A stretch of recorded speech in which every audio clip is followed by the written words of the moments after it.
My father slammed his hand on the dining table, looking at me like I was a complete embarrassment.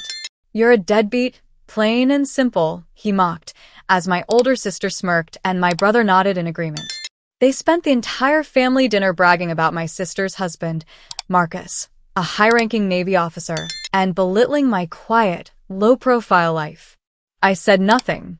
I just sat there, enduring the insults, waiting for Marcus to arrive in full dress uniform. But the moment Marcus walked through the front door, his smirking expression shattered. He didn't look at my father and he didn't look at my sister. His eyes locked onto mine, his face drained of all color, and he instantly snapped to rigid attention, executing a sharp salute.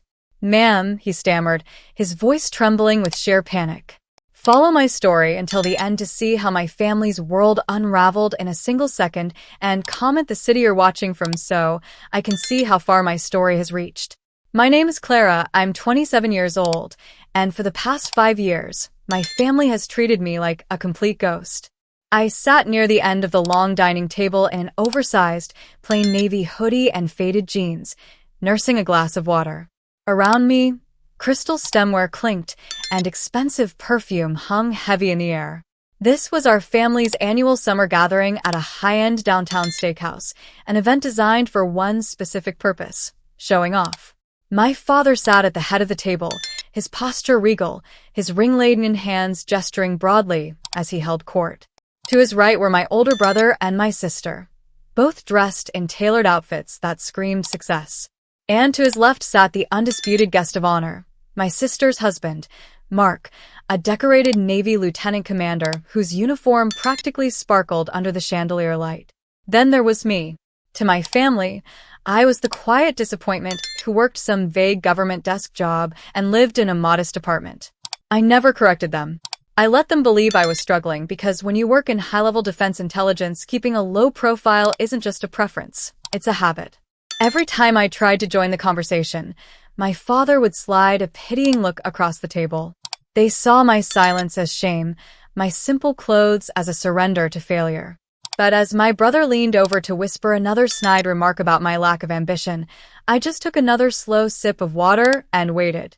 My father clinked his silver spoon against his wine glass, demanding total silence from the room. His face lit up with a proud, beaming smile as he looked toward my sister Vanessa and her husband, Mark.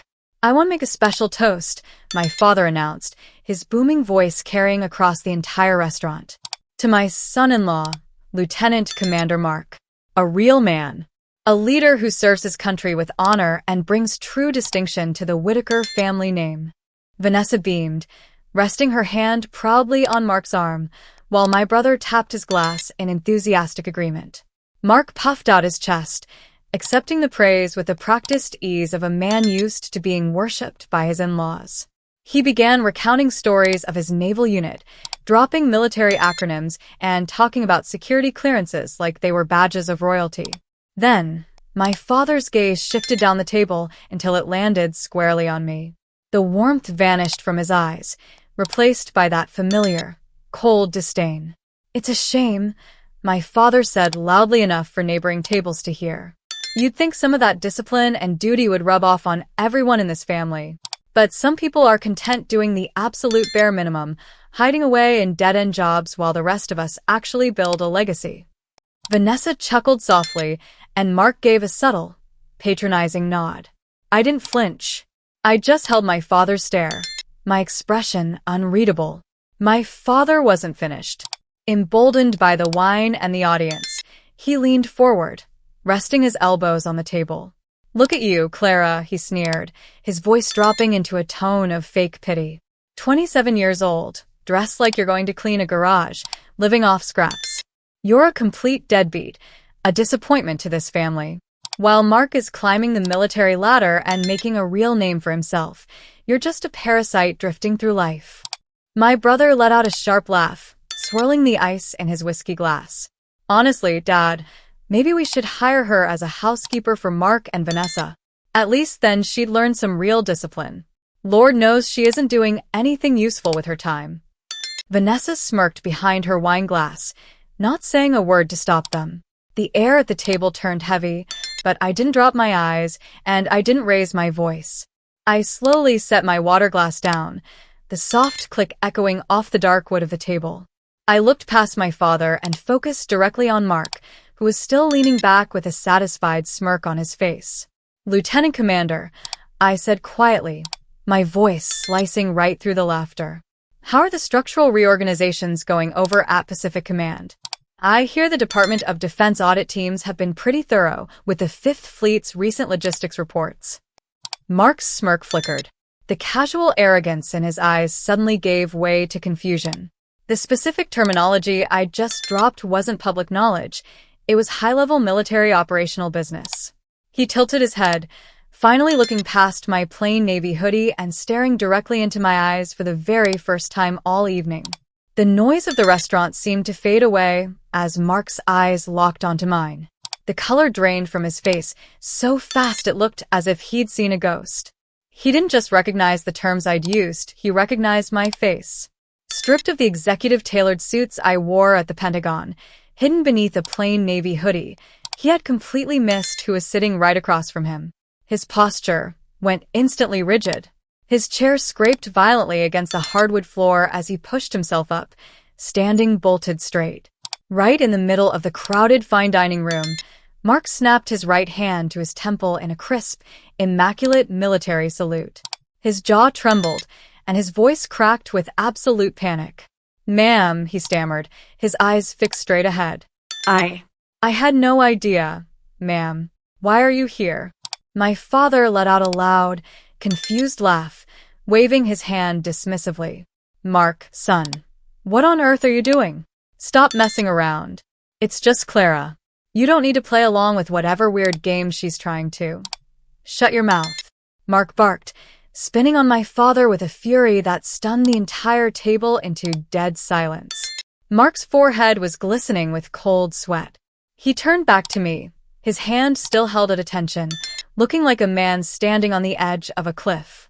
"Sir, Mr. Whitaker, shut up right now if you value anything in your life," Vanessa gasped, dropping her fork onto her plate with a sharp clatter. My brother sat frozen, his glass halfway to his mouth. I sat back comfortably in my chair, took a slow breath, and looked up at my sister's terrified husband. "At ease, Lieutenant Commander," I said, my voice calm, even and completely devoid of emotion. Mark's hand slowly dropped to his side, but he remained standing locked at attention, refusing to sit down. His chest was heaving, panic radiating off him in waves. My father looked between Mark and me, his face red with growing embarrassment and confusion. "Mark, what is the meaning of this? Why are you saluting my deadbeat daughter?" "She isn't a deadbeat," Mark snapped, his voice shaking with terrifying clarity. "Dad, she's Deputy Director Clara Vance of the Department of Defense Oversight Committee. She outranks me by 4 pay grades. She's civilian executive leadership." The silence at the table was total. My brother's jaw practically hit the linen tablecloth. Vanessa looked at me like I had just transformed into a stranger. "Not only does she outrank me," Mark continued, his voice trembling as he stared directly at the floor, "she is the head of the audit board reviewing my unit's logistics budget next month. My entire promotion to commander, my whole career is sitting on her desk right now." I slowly leaned forward, resting my chin on my hands. "That's correct, Mark. And up until tonight, I was looking forward to reviewing your record with an unbiased eye. But seeing how you conduct yourself off-duty, standing by silently while civilian family members insult high-ranking personnel and flaunt military connections, raises serious ethical concerns." Mark went entirely pale. The arrogant officer who had been bragging just 10 minutes ago was now visibly trembling, realizing that his father-in-law's big mouth and his own passive cruelty had just placed his entire career on the chopping block. "Ma'am, please," Mark whispered desperate. "I had no idea." My father sat frozen, his mouth opening and closing like a fish out of water. The arrogance that had fueled him all evening vanished in an instant, replaced by sheer panic as he realized the magnitude of his mistake. "Clara, honey," my father stammered, his voice suddenly dripping with a sickening, synthetic warmth. "You know your old man was just joking, right? It was all just lighthearted family teasing. We're so proud of you. A deputy director. My goodness, why didn't you tell us? Teasing. I asked, setting my gaze directly on him. Calling me a deadbeat, a parasite, and a disappointment in front of a room full of strangers is lighthearted teasing? My brother shifted uncomfortably, clearing his throat. Clara, come on, we didn't mean anything by it. We didn't know who you were. And that's the real problem, isn't it? I replied, my voice cutting through their desperate excuses like steel. You only treat people with basic decency if you think they have a title you can use to inflate your own egos. If you think someone is below you, you step on them. Vanessa reached across the table, trying to grab my hand, but I pulled away. Clara, please don't let this affect Mark's promotion. He worked so hard for this. We're family. Mark's promotion will be judged strictly on his conduct, ethics, and leadership, I said, looking up at Mark, who was still standing at attention, staring fixedly at the wall. And right now, Lieutenant Commander, your off-duty conduct shows a serious lack of integrity and character. Your unit's audit begins Monday morning at 0800 sharp. I suggest you have your documentation fully prepared. Mark swallowed hard, his face completely drained of color. Yes, ma'am. I placed a $100 bill on the table to cover my water and tip, then picked up my purse and stood up. Enjoy the rest of your dinner, I said quietly, looking around at the silent, pale faces of my family. Dad, the bill for this expensive meal is all yours. I turned on my heel and walked out of the restaurant. As the heavy glass doors closed behind me, the cool night air washed over my face, and for the first time in 5 years, I felt entirely free. Over the next few weeks, my phone blew up with endless calls and frantic text messages from my father, my brother, and Vanessa, all begging for forgiveness and asking me to go easy on Mark. I didn't answer a single one. The audit went forward as scheduled. Mark was held accountable for several administrative oversights in his unit, and while he wasn't court-martialed, his promotion was delayed indefinitely. He learned a hard lesson about leadership. True integrity means respecting everyone, regardless of rank or status. As for me, I kept my modest apartment and my plain hoodies. I didn't need flashy clothes or grand titles to validate my worth. My father had spent his whole life chasing status, but in his attempt to humiliate me, he only exposed his own smallness to the world. If there's one thing this journey taught me, it's that you should never judge someone's strength by the quiet way they carry themselves. True power doesn't need to shout. It just stands tall when the moment calls for it. What would you have done if you were in my shoes? Would you have spared Mark's career or let him face the consequences? Comment your thoughts below, and don't forget to like and subscribe for more stories.